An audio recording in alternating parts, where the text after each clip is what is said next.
ফেলে দেওয়া কলার মোচা থেকে যে এত সুস্বাদু এবং লোভনীয় খাবার তৈরি করা যায় সেটা যদি এই ভিডিওটা না দেখেন তাহলে কিন্তু বুঝতেই পারবেন না। আজকে আমি কলার মোচা দিয়ে এরকমই একটা রেসিপি আপনাদেরকে তৈরি করে দেখাবো। কলার মোচা কিন্তু এমনিতেও আমাদের স্বাস্থ্যের জন্য অত্যন্ত পুষ্টিকর একটি খাবার। আজকে আমি আপনাদেরকে তৈরি করে দেখাবো কলার মোচা দিয়ে বড়া। তো চলুন কথা না বাড়িয়ে মূল রেসিপিটাতে যাওয়া যাক। এর জন্য আমাদের কিন্তু প্রথমেই প্রয়োজন হবে কলার মোচা। তো এখান থেকে আমি কলার ফুলগুলোকে ছাড়িয়ে নিচ্ছি। ঠিক এইভাবে আমি একসাথে কিন্তু ফুলগুলোকে ছাড়িয়ে নিচ্ছি যাতে কাটার সময় আর ঝামেলা না হয়। তো এই তো আমি কিন্তু ছাড়িয়ে নিয়েছি। এবার হচ্ছে এইখানে কিছু প্রসেসিং করতে হবে, আর সেটা হচ্ছে ফুলের মাঝে যে স্ত্রীস্তবক বা হচ্ছে বড় যেই ডাটের মতো ফুল সেটাকে ফেলে দিতে হবে, আর উপরের সাদা পাতলা যেই প্রলেপটা আছে সেটাকেও কিন্তু খুলে ফেলে দিতে হবে।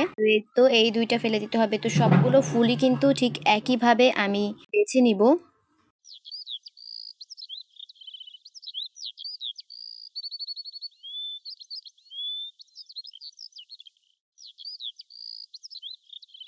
তো এই তো আমার সবগুলো কিন্তু বাছা শেষ। এবার হচ্ছে আমি এগুলোকে একটু ছোট ছোট করে কেটে নিব। যেহেতু আমি ফুলগুলোকে একসাথে ছাড়িয়ে নিয়েছি সেহেতু কিন্তু কাটতে অতটা বেশি সমস্যা হবে না। আর যদি আমি সবগুলোকে আলাদা করে ফেলতাম সেক্ষেত্রে কিন্তু কাটতে একটু অসুবিধা হতো।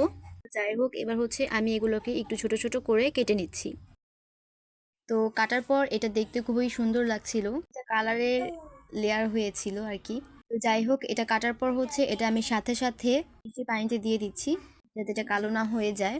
তো এবার এটাকে আমি ভালো করে ধুয়ে নিয়েছি, আর এদিকে হচ্ছে একটা কড়াইয়ে আমি পরিমাণ মতো পানি দিয়ে দিয়েছি। এবার আমি এখানে ধুয়ে রাখা মোচাটা দিয়ে দিব। তো এরপরে হচ্ছে এখানে আমি স্বাদ অনুযায়ী লবণ আর সামান্য হলুদের গুঁড়া দিয়ে এটাকে সিদ্ধ করতে দিয়ে দিব। আর এটা যখন 10 থেকে 20% সিদ্ধ হয়ে যাবে তখন এটাকে কিন্তু নামিয়ে নিতে হবে। আর এটা সিদ্ধ হতে বেশি সময়ের প্রয়োজন হবে না।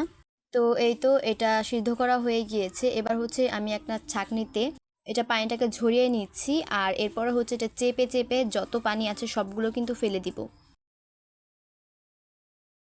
তো এইদিকে আমি হচ্ছে একটা বোল নিয়েছি, এবার এখানে দিয়ে দিচ্ছি ধনিয়া পাতা কুচি, পেঁয়াজ কুচি নিয়েছি, আর হচ্ছে মরিচ কুচি নিয়েছি। এবারে হচ্ছে এখানে কিছু মশলা দিয়ে দিব। তো এদিকে আছে হচ্ছে হলুদের গুঁড়া, মরিচের গুঁড়া, ধনিয়া আর জিরার গুঁড়া, আর হচ্ছে চাট মশলা। তো এই সব উপকরণ আমি হচ্ছে এইবার দিয়ে দিচ্ছি পেঁয়াজের মধ্যে। এরপরে ভালো করে এটাকে হাতের সাহায্যে একটু মেখে নিব। এখানে কিন্তু স্বাদ অনুযায়ী লবণ দিয়ে দিবেন, যেটা আমি দিতে ভুলে গিয়েছিলাম টোটালি। তো এই তো মথা শেষ। এবার হচ্ছে আমি এখানে কলার মোচাটা যেটা সিদ্ধ করে রেখেছিলাম সেটা দিয়ে দিচ্ছি। আর এই কলার মোচাটাকেও আমি ভালো করে এটার সাথে জোরে জোরে মেখে নিচ্ছি। তো মথা শেষ হয়ে গেলে আমি এইখানে দিয়ে দিব চালের গুঁড়ো। এটা টোটালি অপশনাল, আপনারা চাইলে স্কিপও করতে পারেন। তো এবার হচ্ছে এইখানে বেসন দিয়ে দিব, আর বেসনটা আপনাদের প্রয়োজন অনুযায়ী দিবেন। যদি একটু বেশি পানি ছাড়ে সেক্ষেত্রে কিন্তু বেসনের পরিমাণটা একটু বেশি প্রয়োজন হবে। যেহেতু আমি পানিটাকে আগেই ভালো করে নিয়েছি সেহেতু আমার বেসন অতটা প্রয়োজন হয়নি।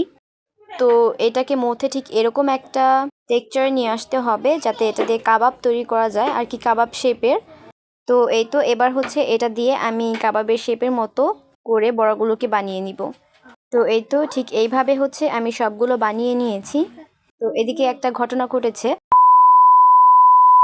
সেটা হচ্ছে আমি যখন সবগুলো বানিয়ে ফেলি জাস্ট একটা বাকি আছে, তখন আমার মনে পড়ে যে আমি এটার মধ্যে কোনো ধরনের লবণ ব্যবহার করিনি। দেন কি করব, আবার সবগুলো ভেঙে এরপরে আবার লবণ দিতে হয়েছে। তো এরপরে হচ্ছে আবার বানিয়েছি। তো যাই হোক, এদিকেই আমার সবগুলো বানানো শেষ। এবার এগুলো ফ্রাই করব। তো এইটা ফ্রাইয়ের জন্য আমি এখানে একটা কড়াইতে পর্যাপ্ত পরিমাণে তেল দিয়ে দিয়েছি। আর তেলটা যখন গরম হয়ে গিয়েছে তখন আমি এইখানে একটা একটা করে বড়া দিয়ে দিয়েছি, আর এটাকে ভালো করে ভেজে নিব। যখন এক পাশটা একটু লাল হয়ে আসবে তখন আমি উল্টিয়ে দিব, অ্যান্ড দেন পরের পাশটাকেও আমি কিন্তু একদম লালচে করে ভেজে নিব। আর এখানে চালের গুঁড়া দেওয়ার কারণে এটা অনেকটাই ক্রিস্পি হয়েছিল খেতে, যা আমার কাছে পার্সোনালি খুব বেশি ভালো লেগেছে। তো এই তো আমার এটা কিন্তু ভাজা শেষ, আর দেখতে পাচ্ছেন এটা একটু ফ্রাই করেছি। তো এবার হচ্ছে আমি এটাকে উঠিয়ে নিচ্ছি, আর তেলটাকে কিন্তু ভালো করে ছেঁকে উঠাবো। তো এই তো আমার এটা কিন্তু রেডি হয়ে গিয়েছে, আর দেখতেই পাচ্ছেন কতটা বেশি লোভনীয় লাগছে। আমার কাছে এটা তো অনেক বেশি মজা লেগেছে। তো আর দেখতে পাচ্ছেন এটা কতটা বেশি ক্রিস্পি হয়েছে। তো আজকের মতো এখানেই বিদায় নিচ্ছি, দেখা হবে নেক্সট কোনো ব্লগে। ততক্ষণ সব ভালো থাকবেন, আল্লাহ হাফেজ।